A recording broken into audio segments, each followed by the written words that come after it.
പ്രായപൂർത്തിയാകാത്ത പെൺകുട്ടിയെ ലൈംഗികമായി പീഡിപ്പിച്ച പ്രതിക്ക് 40 വർഷം കഠിന തടവും 60,000 രൂപ പിഴയും. മുട്ടോംകടവ് അതിരമാവിലെ പാപ്പിനി വീട്ടിൽ ദാമോദരന്റെ മകൻ PD സനീഷിനെയാണ് ഹോസ്ദുർഗ് ഫാസ്റ്റ് ട്രാക്ക് സ്പെഷ്യൽ കോടതി ജഡ്ജി PM സുരേഷ് ശിക്ഷിച്ചത്. പിഴ അടച്ചില്ലെങ്കിൽ 1 വർഷം കൂടി അധിക തടവും അനുഭവിക്കണം. 2023 മുതൽ വിവിധ ദിവസങ്ങളിലായി ഉറങ്ങിക്കിടക്കുമ്പോൾ പെൺകുട്ടിയെ എടുത്തുകൊണ്ടുപോയി അടുത്ത മുറിയിൽ വെച്ച് ലൈംഗികമായി പീഡിപ്പിച്ചു എന്നാണ് കേസ്.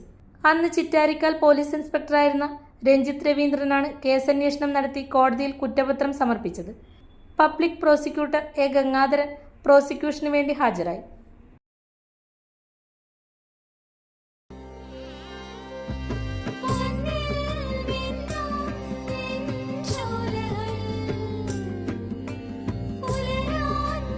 ഇതെനിക്ക് തരുവോ?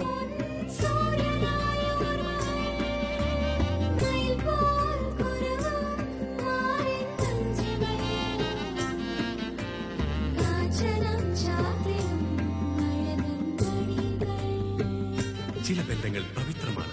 കണ്ണും നിറയും മനസ്സും നിറയും. സ്വന്തം ജോസ്കോ ജ്വല്ലേഴ്സ്. ഇനി സംശുദ്ധമായ സ്വർണം ചെറുപുഴയിൽ.